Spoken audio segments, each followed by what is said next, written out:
1. This happened just yesterday, and it still makes me giggle. I love reading crappy reviews of places, sometimes it's funny. It's a not-so-guilty pleasure, and it's times like this, where the entitlement of some people really just drips from interactions like this. The place I work at is a bar, brewery, and restaurant, and is part of a small community of similar establishments. Now, I don't know what it's like in other parts of the world, but here we have relatively strict liquor license terms. One of the big ones is that if you purchase food or drink from one bar, you may not take it to another bar. It must be consumed within the boundaries of those bars, inside or in the designated outside area. Primarily so that we can keep track of intoxication levels. It's also important to note that should we get caught by a cop or what have you, with stuff from other bars, a bunch of people get slapped with fines. The server gets one for $2,000, the DM on shift gets $5,000 to $10,000, and the bar itself gets hit for $15,000. Pretty serious stuff. With that context there, onto the story. Strap in, this might be long. 4 p.m. on a Sunday, it's dead as hell. A couple of tables here and there, but mostly nothing going on. That is until we get 4 guys coming in to order food to take outside. Alright, standard stuff at first. They head on outside to their table. We eventually bring out food, but a couple of them appear to have gotten drinks from the bar next door, which is illegal as established. Cue the protagonist of the story, my friend and colleague. His name can be Barnaby. Barnaby has management training, and is quite experienced in hospo. This man could befriend a brick wall. He's generally pretty well liked by people. Barnaby gives these 4 guys a polite reminder that they mustn't bring drinks from other bars, and to go back to the other bar. These guys are none too happy, and kinda brush off Barnaby's request. Barnaby gave them a second warning to go back to the other bar, and gave them a few minutes to comply, otherwise, the next steps will be removal. What do we think happened? Well, if you guessed that they ignored Barnaby's second request, you'd be correct, and you get a gold star. Barnaby has had drinks thrown at him for daring to suggest that people follow the law in the past. So today he just confiscates the beers, which he is well within his right to do, to be clear, after already giving warnings that fell on deaf ears. This is where things get goofy. One of the guys throws a little tantrum, a little baby rage, and heads inside up to the bar to take it out on Barnaby. This man just goes off on him about how out of line Barnaby was, how unfair he's being, what right does he have to do this, that, and the other thing, just spewing complete drivel. Barnaby is trying to be professional, and is explaining again to this man that what they were doing was illegal and they were given plenty of warning, and were told the consequences if they didn't listen. Barnaby tells the dude that he's not going to get special treatment. He's going to be treated the same as anyone else that blatantly ignores instructions and the law. Said law, by the way, is on signs in the outside area, as well as the actual legal documents on display inside, which Barnaby pointed out. I, meanwhile, was minding my business up until this point in the story, when this whole scene started in the middle of an otherwise dead bar with like 2 other tables of people. I pulled up to listen, enjoying the only excitement all day. There was a lot of back and forth between Barnaby and this customer, with this customer dripping entitlement, and completely just not listening to reason. DM pulls up and gets the guy to shut up long enough to tell him about the fines we would get slapped with if we let him continue. Customer hits him with the, "Yeah, but," and keeps pushing this one point on how unfairly he thinks he's being treated. Eventually, he and his friends just get kicked out. The dude's whole argument could have boiled down to, "I don't wanna." A colleague's sister works in another bar, and she messaged her to watch out for these guys. More later. The review. A couple of hours go by, and we notice 2 new 1-star Google reviews from weirdly similarly named accounts, about 15 minutes apart. The last names are 1-letter difference and rhyme. Reading these reviews, it was immediately clear who they were from. One was paragraphs long, and has to be one of the dumbest reviews I've ever seen. Full of verifiably false claims about how they were treated, and even a couple of parts that they blatantly made up, like how big their group was, also missing important context about how they had been given warnings. Also, the broken English is a nice touch. It tries so hard and falls on its face. Firstly, in the review, Barnaby was referred to as a small man with small man syndrome, which is hilarious to me. For some reason, any review about him ever calls him small. Barnaby, off the top of my head, is 5'8". He literally is about average height, and certainly nowhere near small. Next, the review claims that there wasn't any signage up telling people about the rules on where food and drinks may be consumed. He pointed out small signs at the top of the stairs that we never entered through. Which is provably false, because to get to their table from the bar, they'd need to walk along the deck to a set of steps. There's a sign at every set of steps telling you what the boundaries are. You would need to either miss the sign somehow, or jump the fence off the deck to not see a sign. Next, they decide to shit-talk us staff for being untrained. The food for being very average. They even claim the situation could have been solved by someone with experience or a brain. Harsh. My brain cell and I were just here minding our business, eating my very average popcorn, watching your baby rage. My favorite points came through right at the end. Here they have the nerve to brag about how they spent the rest of the day at another bar with their group of 16, where they spent thousands on drinks and food and many hours spent. My friend at the other bar came in, and here's what actually happened. First, they did not have 16 people, there were 4. Second, they did not spend thousands nor many hours. They bought one round between them and no food then left. Third, word is they attempted the same shit with one of the other bars before coming to us. I don't know why they chose to lie about how many friends they had. My headcanon is that they meant they had a 16 IQ collectively, but I could be wrong. I am untrained and very average after all, not remotely true. I've been in hospital for 2.5 years. This drama is some of the dumbest I've seen in a while, and I hope you get some enjoyment out of listening to this. Maybe you have a similar story, let me know. Give Barnaby some love. 2. Literally the most infuriating shit happened to me during my shift tonight.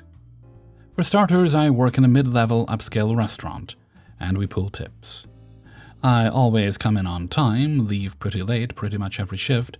I tend to do the majority of the side work throughout the shift, and before closing so we can get out at a reasonable hour. Closing side work is usually done as we eat. We put our food in at 10:30 and officially close the restaurant at 11. My coworkers usually prefer to eat first before going to close up duties. So I'm left with making up the difference, which I don't really mind, since I usually don't eat anyways. I'm attentive to my tables, and I'm always upselling drinks, as management has also put emphasis on, to where I've consistently had the highest liquor sales for over a month.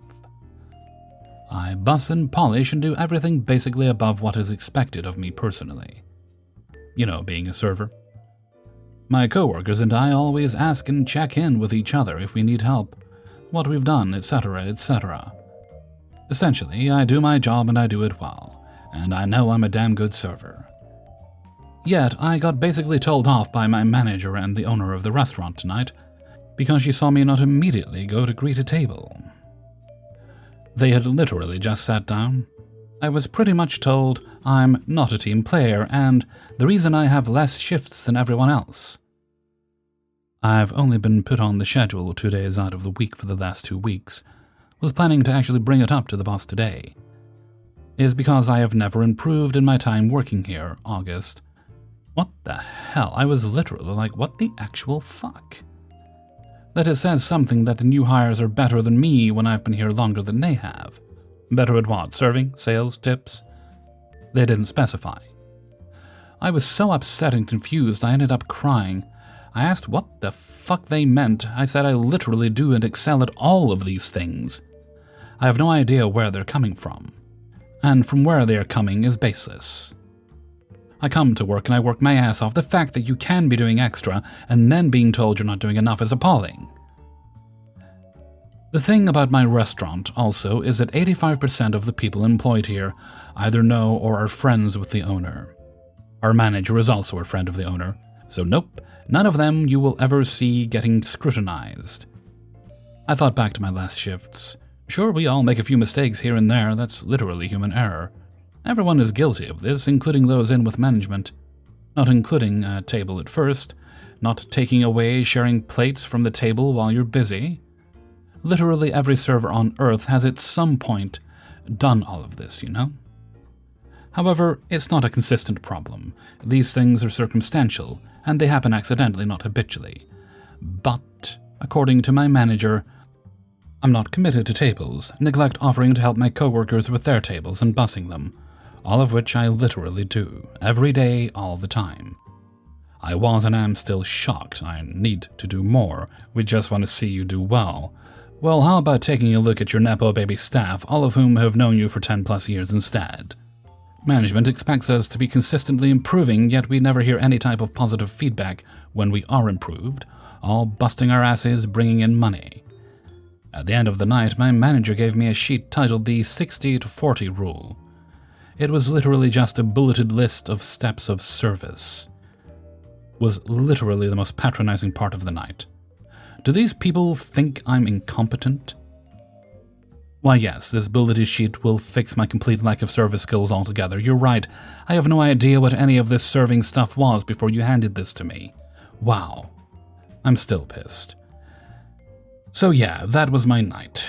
Moral of the story, don't overwork yourself when the amount of normal work you do goes unseen and underappreciated. 3. I work at a busy bar with only 10 members on weekly, so everyone gets a lot of tips. The tips are divided daily, dependent on how many hours each person worked. The owner of the bar, Nancy, has a daughter with one of the servers, Aaron. They dated 17 years ago and are friendly now. During the pandemic, she needed help, so she let him work at her bar, and also because she needs him to pay child support. But the issue is he also acts like the owner. They both interviewed me together. He tells others when to clock out. We don't have access to voids or comps, but he does. We cannot drink on the floor, but him and the owner are allowed to. We don't get any scheduled breaks. We can ask to chill for a bit, but Aaron leaves for 45 minutes to an hour at a time, and I don't even know if he's clocked in. It feels weird because at first I thought he was a co-owner, the way he was acting, and to find out he takes a lot of our tips is also upsetting. He closes every night while I only clock in 5.5 hours because I'm there for the rush. He opened at 12 p.m. and came back trying to close, even though the other bartender who clocked in at 5 p.m. was supposed to close. The other bartender got really mad, and Aaron didn't close up that night, but he did sit around for 3 hours drinking. Who knows if he was clocked in. Additionally, he's a subpar worker. I run laps around him and he gets annoyed by it and tells me to stay my side even though we share tips and I'm not going to ignore empty glassware and new guests, regardless of which side they're on. I also sometimes try to get behind the bar and wash dishes, fill waters, and make beers, and he tells me it's not my job and he'll do it or someone else will do it, and he doesn't do shit. We run out of water glasses so quickly and cannot serve people water. My first day, I was asking every table if they wanted water, and they told me to stop doing that. They told me that the customers have to ask. If one person asks for water, I'm supposed to bring 1 cup for the whole table. Aaron has also told me not to give water before people order alcohol, which I think is insane. I just give people as much water as I can until we run out of glasses, and then I just let them keep their old glassware from drinks, because I can't do anything else since Aaron won't wash the dirty water glasses and won't let me do it either. It feels like a lot of things that are happening are not right, but that's why there's such a high turnover rate and so little employees. Therefore, tons of money even if Aaron takes most of it, since he stays however long he wants. The money from the restaurant is literally going back into the owner's pocket from Aaron paying child support. I wouldn't care what was happening with his money as long as we all got an equal amount. Is there anything I can do in this situation? I don't feel Nancy will ever fire Aaron no matter what he does, but she does get annoyed at him for acting like the boss, and then doesn't do anything about it but yell at him for 35 minutes while he's on the clock. Also, I feel like not having water glasses is illegal? 4. So I'm chilling at the bar, and this lady walks up to me with a to-go plate of cheese nachos. and she's missing her shrimp. I'm like, okay, I'll go tell the kitchen to make them for you real quick. As I'm walking away, she tells me she's also missing a salad and the extra meat she ordered for a quesadilla. So I'm like, damn, the kitchen usually doesn't make that many mistakes. I decide to look at her online order and discover she didn't pay for the items she's asking for. She asked for the extra stuff in the notes section for the food, but didn't charge herself.